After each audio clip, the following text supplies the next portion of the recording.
bonsoir, bienvenue à l'Affaire LAF, votre émission qui couvre tous les sujets qui vous touchent. Ce soir, nous allons parler de, on le souhaite en début d'année, à chaque fois que nous trinquons avec nos proches, c'est le symbole du salut. Et oui, ce sera la santé, un sujet fort présent dans notre quotidien et qui nous permet bien d'y vivre.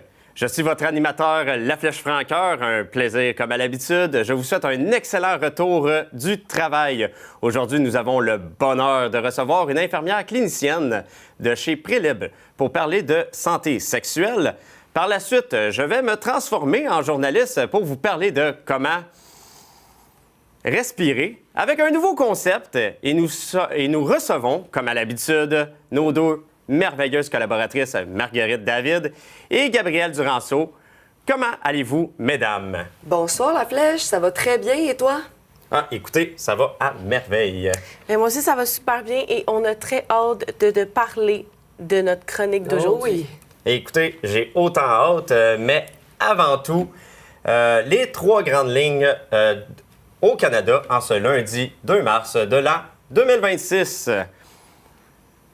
Mark Carney visite son homologue de l'Inde, Narendra Modi, ce lundi à New Delhi. Le premier ministre Mark Carney et son homologue indien ont annoncé plusieurs accords portant sur les minéraux critiques et sur l'approvisionnement en uranium, marquant un réchauffement de leurs relations. Ces accords, qui couvrent également le secteur des technologies et la promotion des énergies renouvelables, marquent un nouveau départ entre les deux puissances, après une rencontre entre les dirigeants des deux pays. C'est un virage diplomatique majeur qui se dessine entre Ottawa et New Delhi. Après des mois de froid polaire, le Canada tente un dégel spectaculaire. On ne parle plus seulement de diplomatie, mais d'une offensive économique sans précédent. Certes, les dossiers épineux sur l'ingérence et la sécurité nationale restent en l'angle mort, mais pour Mark Carney, l'heure est au pragmatisme. Le Canada veut sa place dans la croissance indienne et il veut la prendre maintenant. Par la suite, après son soutien aux frappes en Iran, le Canada demande une solution diplomatique.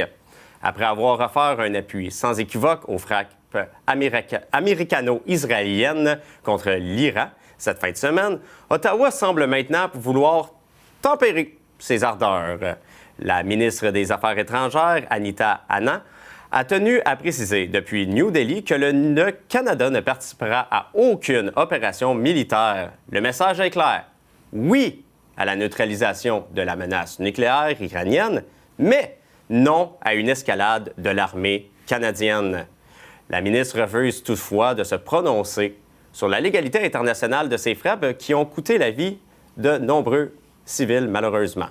Pendant ce temps, l'impact se fait sentir jusqu'ici, puisqu'Air Canada prolonge la suspension de ses vols vers Dubaï et Tel Aviv jusqu'au 23 mars prochain.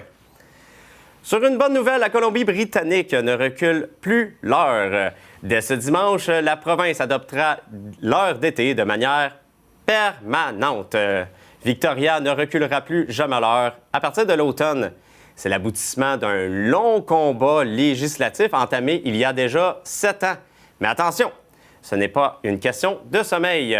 Le gouvernement Abbey a dû attendre le feu vert technique de ses voisins du sud de la Californie, l'Oregon et l'État de Washington pour éviter un chaos logistique et commercial sur la côte ouest.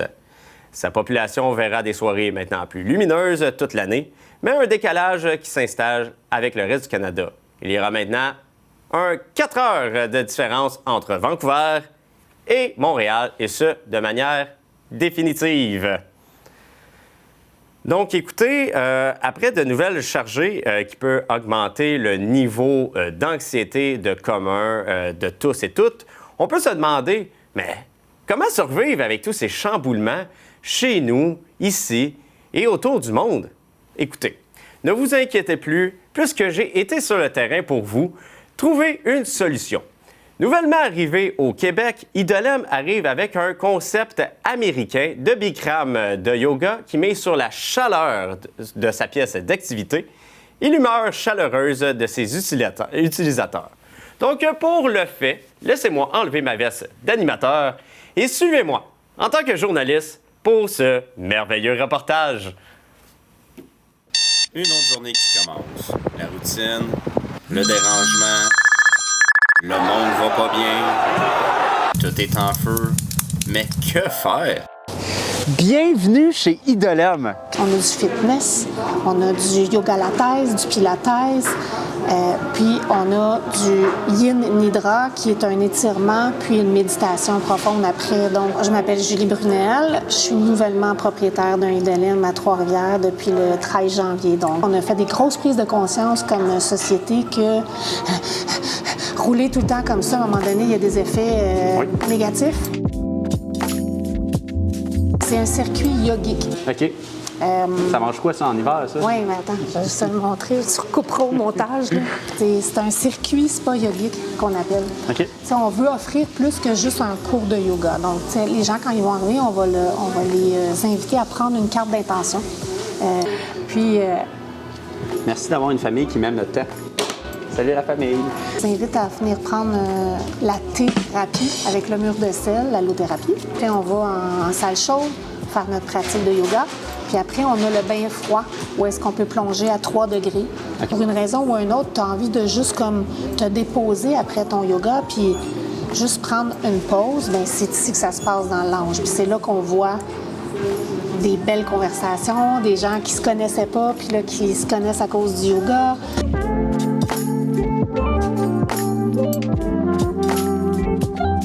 Moi, j'ai autant de mobilité qu'un manche à balai. Oui. Comment que je vais faire pour être attiré à venir ici? T'as pas besoin d'être flexible pour faire du yoga, c'est faux. C'est complètement faux. Tu commences où est-ce que t'es, puis t'évolues tranquillement, tout simplement. Le plus simple, c'est la salutation au soleil. Le yoga n'est pas qu'une pratique moderne de bien-être. C'est un voyage qui a commencé il y a plus de 5000 ans dans la vallée de l'Indus en Inde. À l'origine, il ne s'agissait pas de posture physique, mais d'une quête spirituelle pour unir l'esprit, le corps et l'univers. Au fil des siècles, cette discipline s'est transformée, traversant les continents pour devenir l'outil de santé globale que nous connaissons aujourd'hui. Le yoga renforce la posture et dénoue les tensions chroniques liées à notre sédentarité. Mais son véritable pouvoir réside dans la gestion du stress. En apprenant à maîtriser notre souffle, nous calmons instantanément notre système nerveux. Pratiquer le yoga, c'est s'offrir une clarté mentale rare, une meilleure concentration et un équilibre émotionnel durable. C'est en quelque sorte une technologie ancestrale pour apaiser l'humain moderne. Que l'on cherche la souplesse ou la paix intérieure, le yoga nous rappelle que tout commence par une simple inspiration. Merci beaucoup, Julie. Namasté. Namasté. C'était La Flèche Francoeur pour l'affaire LAF. De retour à vous au studio. Bien, écoutez, merci La Flèche version journaliste pour ce merveilleux reportage. Mais maintenant, pour continuer dans le thème de la santé, nous recevons Elisabeth Raille. Donc, elle fait partie du premier service au Canada de dépistage qui combine plateforme médicale en ligne, dossier personnel, téléconsultation et centre d'auto-prélèvement. Donc, Prélib allie expertise, inclusion, confiance, tout ensemble. Donc, nous recevons ce soir Madame Raille. Un grand plaisir de vous recevoir ce soir. Comment allez-vous?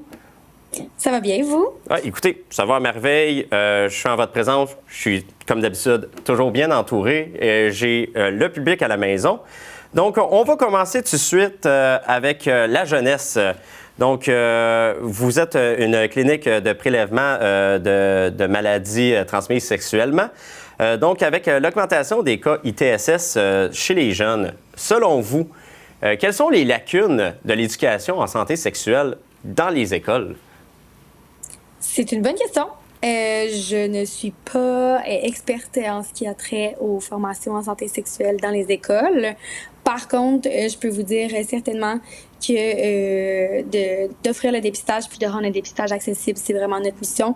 Puis ça peut faire partie là, de la solution pour diminuer la transmission des ITSS. Oui, c'est important que ça soit à la portée de tous et toutes. Donc, avec cette même lignée de réflexion, avec l'augmentation des demandes pour les soins en santé sexuelle au Québec, comment Prélib envisage-t-il de scaler sans compromettre ses standards de confidentialité et de rapidité qui font sa merveilleuse réputation? C'est une excellente question. En fait, pour l'instant, là, notre service est vraiment axé sur le dépistage asymptomatique de certaines TSS qui le permettent. Bien entendu, on est toujours ouvert à expandre nos services là, pour aller rejoindre un maximum de patientèle là, qui ont des besoins criants en santé sexuelle. Okay. Vous parlez de besoins criants pour la clientèle, mais reste asymptomatique. Donc, n'importe qui pourrait finalement les avoir. Donc, comment que vous allez faire pour que la population soit un peu plus portée à aller faire les tests de leur plein gré? C'est une excellente question. En fait, c'est sûr que nous, on essaie de rejoindre un maximum de personnes par nos services en ligne, faciles d'utilisation, par nos consultations sur rendez-vous seulement qui permettent aux gens d'avoir un moment fixe dans la journée pour se déplacer. Puis nos horaires flexibles aussi qui sont ouverts très tôt le matin jusqu'à tard le soir, ainsi que des téléconsultations. Donc, ça évite des déplacements supplémentaires dans des cliniques à des heures là, qui ne conviennent pas tout le temps à notre patientèle. On essaie d'être présent sur les réseaux sociaux, puis on essaie de faire le maximum de promotion qu'on peut. Mais déjà, en offrant l'accès aux services de façon rapide et efficace, c'est un bon pas dans la direction. Parfait. Hypothétiquement parlant, si nous nous reparlons dans 1 an environ et que vous me dites que j'ai été embauché, mon embauche a été comme votre meilleur succès de l'année, selon vous, quel objectif que j'aurais pu accomplir? Vous êtes embauché chez Prélib, puis vous avez oui. accompli des objectifs. Je suis à votre place. En fait, là, c'est d'aller offrir un service de qualité rapide, puis de s'assurer de faire les suivis là, avec les patients positifs rapidement, puis sécuritairement là, pour être sûr que tout le monde est pris en charge. Parfait. Prélib repose beaucoup sur l'autonomie du patient et l'autoprélèvement, comme vous l'avez mentionné. Selon vous, c'est quoi le plus grand défi opérationnel pour maintenir un espèce d'équilibre entre cette efficacité technologique que votre site apporte et aussi éviter l'automatisme de se référer à l'intelligence artificielle comme ChatGPT ou Gemini? Il y en a à toutes les sauces. C'est encore une fois une excellente question.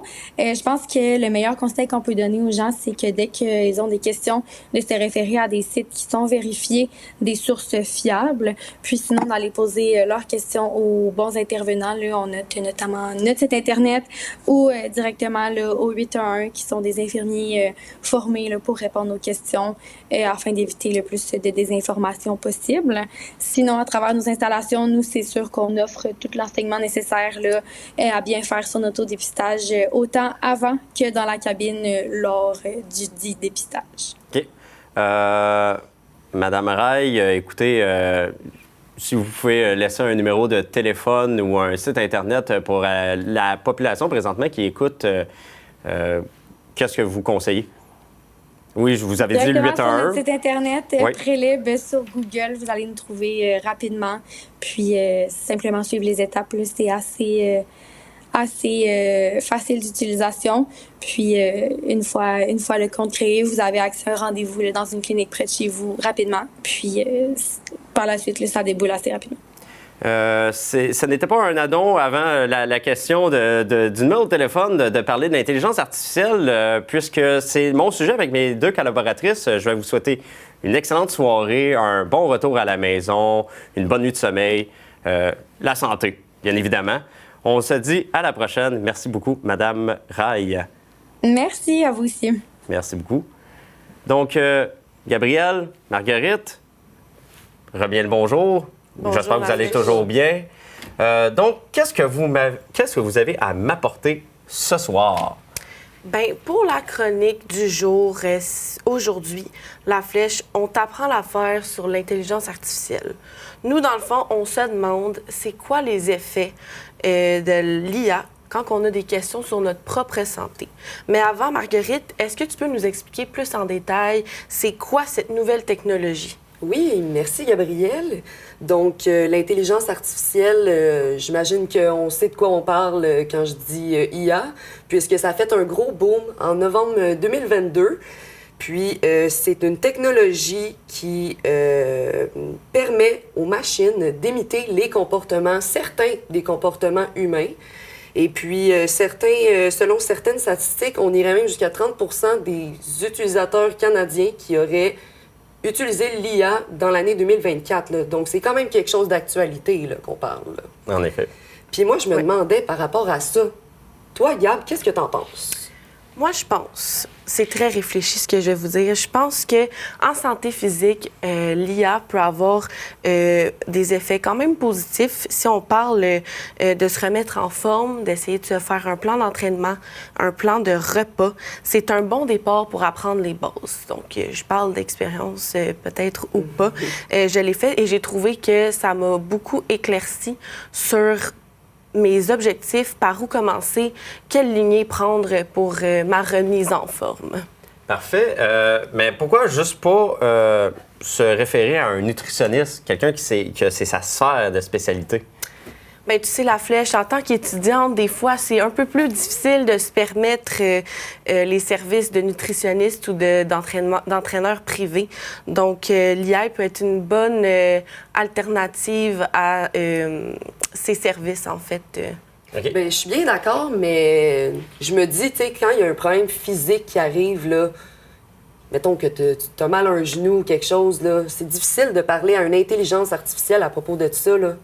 C'est vrai, mais même si tu as une blessure qui persiste, par exemple à la cheville, l'IA est quand même en mesure de te proposer un plan d'entraînement adapté à tes blessures. Mais si ça persiste, évidemment, c'est toujours mieux d'aller consulter un médecin, là, face à face. OK. En termes de santé mentale, qu'est-ce que tu as à nous apporter ce soir, Marguerite? Bien, justement, sur la santé mentale, il y a plusieurs effets qui peuvent découler de l'utilisation constante de l'intelligence artificielle.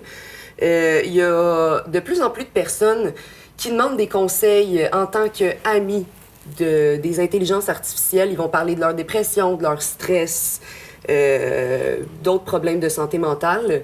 Et puis, oui, sur le moment, il va y avoir un petit relâchement, ça va faire du bien, mais c'est sûr que les effets à long terme, là, on ne règle pas un problème de santé mentale avec une intelligence artificielle, tu sais. Puis, ça peut créer aussi une dépendance. On va tout le temps être porté à demander à l'intelligence artificielle avant tout et des obsessions pour les chiffres, les calories, etc. Et d'ailleurs, ça l'a même amené à plusieurs suicides. En effet, il y a eu plusieurs cas de personnes qui se sont enlevées la vie et qui avaient eu des discussions avec l'intelligence artificielle juste avant. Donc, ça porte à discuter, je trouve. Oui, effectivement. Puis c'est des problèmes d'humains. Normalement, on vient à se référer à des humains pour régler des problèmes. Si on va à l'hôpital, on peut se faire plâtrer le bras si on se l'est cassé, mais des problèmes de mental, c'est différent, c'est un peu plus abstrait. Donc, se référer à une intelligence artificielle, ça reste un peu plus, on va sortir l'anglicisme, touché. Exactement. Il faut se méfier, ça c'est certain, là, il faut se méfier. Parce qu'on s'entend que les informations que l'intelligence artificielle nous fournit n'est pas tout le temps 100% véridique. C'est important d'aller vérifier ses sources, comme Mme Rai a mentionné, pour être sûr d'avoir les bonnes informations et d'avoir un bon guide par rapport à nos symptômes. Oui, mais je trouve que le problème là-dedans, dans le fond, c'est vraiment la portée qui est très accessible. Tout le monde a accès rapidement à une intelligence artificielle. Donc, c'est sûr que la facilité est toujours un point changeant là-dedans, là, tu sais. Mais tu sais, moi, je suis quand même d'accord sur le fait que si tu es en détresse, tu as besoin maintenant de discuter. Ça peut quand même avoir des effets positifs, mais ça revient au fait qu'il faut quand même aller consulter un médecin face à face puis parler de ses symptômes personnels. Oui. Il y a les bonnes vieilles méthodes. On en a parlé avec le yoga. Ça fait au-dessus de 5000 ans que ça existe. Sur respiration, le thé, ça fait des millénaires que ça existe. Donc, je crois sincèrement que l'intelligence artificielle est une belle technologie, on ne se le cachera pas, mais elle est encore en développement. Il y a encore de la régulation à faire. On n'oublie pas que sur Internet, tout le monde est laissé à eux-mêmes.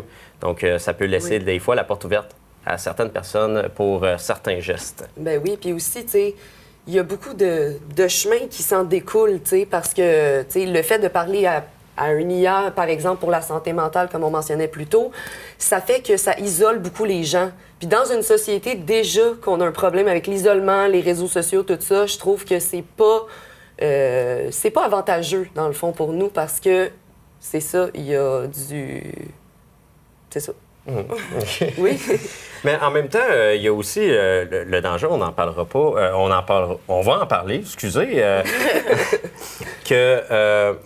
on nous recommande en aucun cas que si, exemple, il y a quoi que ce soit, que j'ai des symptômes ou qu'il y a quelque chose qui cloche, de ne pas aller googler ces symptômes.